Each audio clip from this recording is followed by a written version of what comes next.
Sweet as. That was not a New Zealand accent at all. Hey, it's Gone Girl. What's up, guys?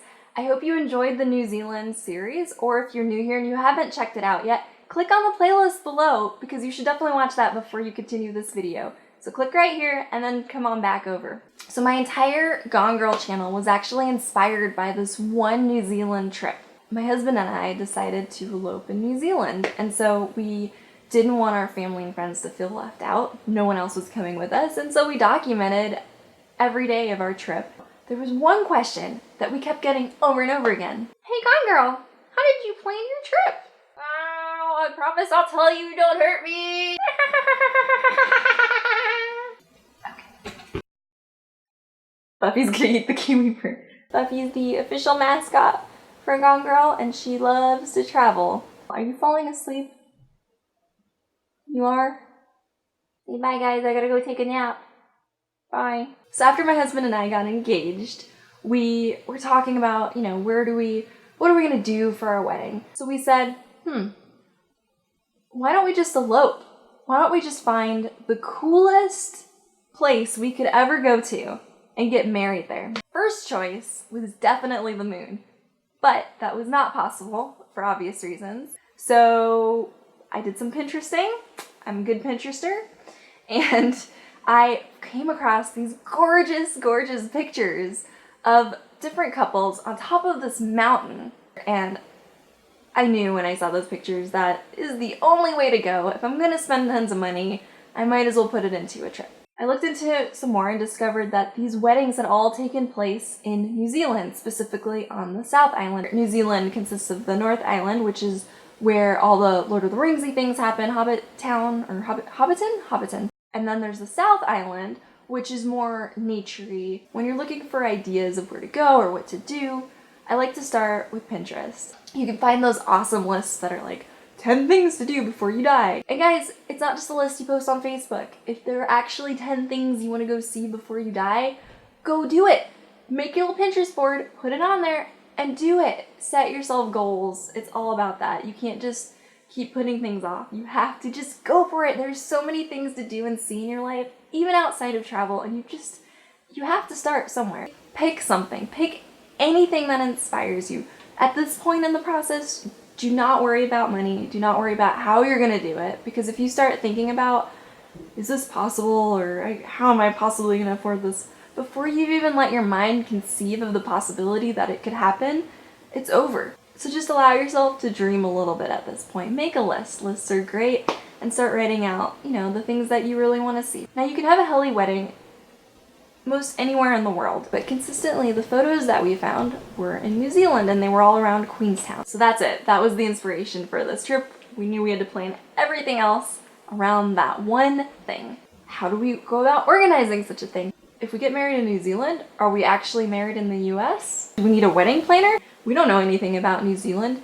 The next part of the process was that we had to research all the different companies on the South Island that offered heli weddings. We ended up going with a company called Boutique Weddings, and they're in Wanaka, and they were amazing. We definitely wanted to go bungee jumping, and we thought it was super cool that you could do it on the very first bungee jump bridge. How amazing. We found this really cool knife making workshop in Barrytown, so that was completely up by Greymouth, somewhere different. We, started realizing, okay, this is kind of taking us in a circle, so it's probably going to be a road trip situation. At this point, I'm just marking everything down on a list that we even remotely want to do. Hands down, the best thing I spent my money on was this little guy. I'll put a link below to the Amazon listing, but basically, there's a South Island and a North Island book. So this is the South Island book. When I was looking for different guides for New Zealand, I had a really hard time finding one that had good reviews for the things that I wanted. I personally like to do nature-y things, and I wanted to do some things that didn't cost a lot of money. Pretty much every activity in here is free. It's 100% nature hikes, waterfalls, penguin sightings, kiwi sightings, and glaciers. It says there's 150 outings in here. Now, if you like to plan, you're gonna love this book even more. I know I sound like I'm doing an infomercial for this book. I have nothing to do with this book, except that I love it. Check this out. So it's super simple. It looks colorful, but it's actually black and white on the inside. And it coordinates with a website. So if you want to see the pictures in full color, you go to the website and you type in the little code that's above here. So up here, A2, and it's got a picture of the South Island with an arrow. Okay? So every picture, every page has that arrow, and as you get further in the book, the arrow just moves like in order.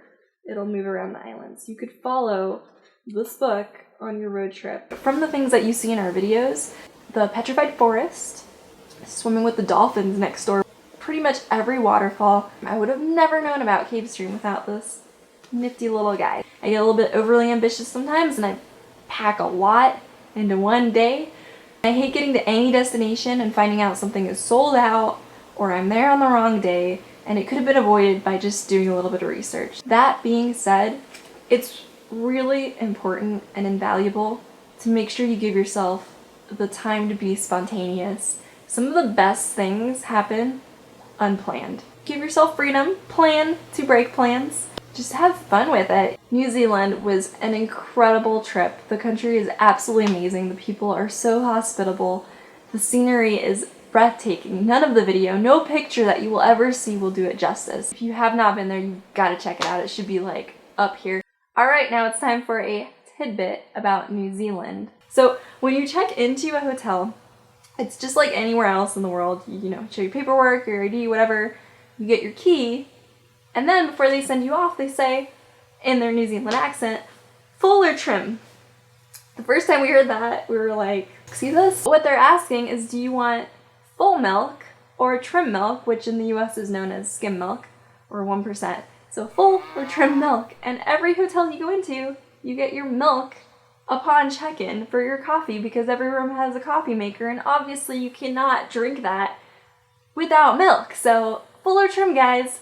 Full or trim. Come prepared with an answer. I don't know if it's a South Island thing or if it goes on all over the country. Let me know in the comments if you're from New Zealand what this is all about, because I'm genuinely curious. I hope this video has helped you. I hope you're inspired to go off and plan your own trip. Let me know if you have any questions in the comments below. There's so many fun things coming up. Just to give you guys a little bit of an idea, first there's a backpacking trip we're doing through Europe. And we're gonna kick off a really fun pizza series. Pizza around the world. I have my first video of that coming out next week, but then it really kicks off once we're in Europe because we're gonna go to some amazing pizza places. Check back every Tuesday. Make sure you subscribe to my channel. Subscribe so you don't have to listen to me sing because I don't know how to sing, and you subscribe to my channel. Subscribe, guys. Is that a poop sock? I don't know. Guys, I love you. I'll see you next week. Mwah. Thank you so much for watching. Peace. Please subscribe to my channel.